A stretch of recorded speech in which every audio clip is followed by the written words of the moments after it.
والدوري الانجليزي ده يا جدعان دوري سندال. ليه دوري سندال؟ لان هو يعني تقريبا الدوري الوحيد اللي حاليا موجود على الساحه. عندك ايطالي وقف، عندك اسباني وقف، عندك فرنسي وقف، عندك الماني وقف. ربنا يبارك لنا فيه وفي نعمه الدوري الانجليزي في حياتنا. ونبتدي ببيب جوارديولا والايام الصعبه اللي بيب جوارديولا عمال يعيشها. يعني في مقوله كده دايما بتقول ايه؟ ارحموا عزيز قوم ذل. الراجل دوت صعبان عليا، هو جاحد جاحد وورانا ايام ما شفناهاش قبل كده. بس صعبان عليا، يعني تقريبا بقاله بتاع 10 11 او اكتر من 11 ماتش ما بيكسبش، او كان في مثلا ماتش كده طفره كسب فيها، يخسر يخسر يخسر يخسر ويتعادل، يخسر يخسر يتعادل. يعني حياته بقت كلها خسائر، بقاله تقريبا اكتر من شهرين بياخد على وشه بس. زمان كان بينيم اوروبا كلها من المغرب، دلوقتي يعني هو راح سكة اللي يروح ما يرجعش. السنة اللي فاتت والسنوات اللي قبل كده كان بيحصل هبوط عام في المستوى، لكن اللعيبة كلها موجودة معاه. لكن هو عنده 3 ركائز أساسية، منهم واحد راح منه اللي هو مين؟ رودري.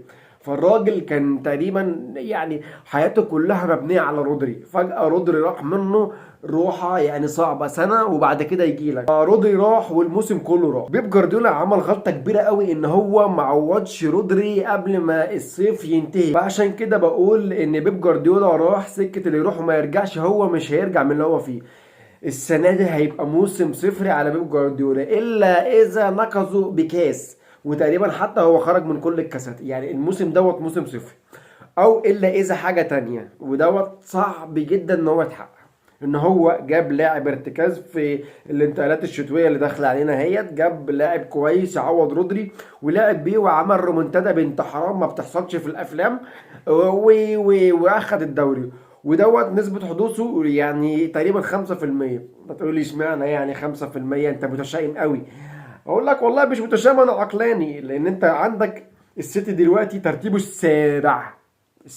ليفربول يا جدعان دلوقتي 42 نقطة ولسه ليهم ماتش مؤجل. يعني الماتش دوت هي لو كسبته هتبقى 45، يبقى هي 45 والسيتي تحت خالص ب 28، فرق تقريبا يعني 17 نقطة. فاللي هو دوت صعب جدا جدا جدا ان السيتي يعمل كامباك. ليه يا عم؟ السيتي جامد وعمل كامباك ورجع، بص من بعيد رجع.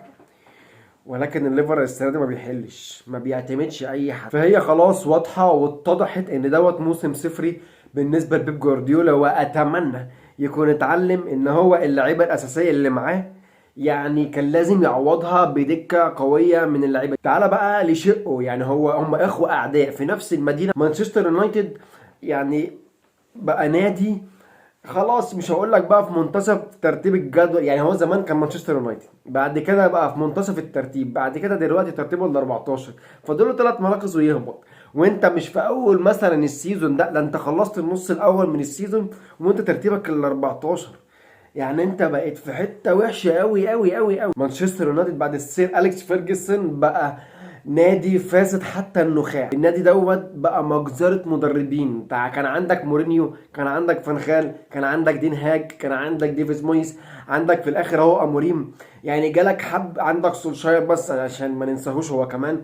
يعني النادي ده جاب حبة مدربين يعني وفجأة جزرهم، وجاب حبة لعيبة وبرضه جزرهم. الفكرة ان اللعيبة اللي موجودة كلها اغلبيتها او مش اغلبيتها، بالنسبة لي كلها فاسدة، كلها فاسدة. يعني نادي مانشستر يونايتد ده المفروض والله العظيم كل اللعيبة اللي فيه تيجي كده على جنب وتترمي في الزبالة، ونبتدي على نضيف ونجيب مدرب فعلا شخصيته قوية ومدرب انت واثق فيه. يعني مدرب حقق نجاحات ومدرب شخصيته قوية ومدرب ينقي اللعيبة. يعني مثلا يقضي له حرفيا سنة او 2 موسم انتقالات او 2، يجيب له في الموسم دوت يعني 7 8 لعيبة، كل صيف كده يجيب له 7 8 لعيبة يعمل له فرقة.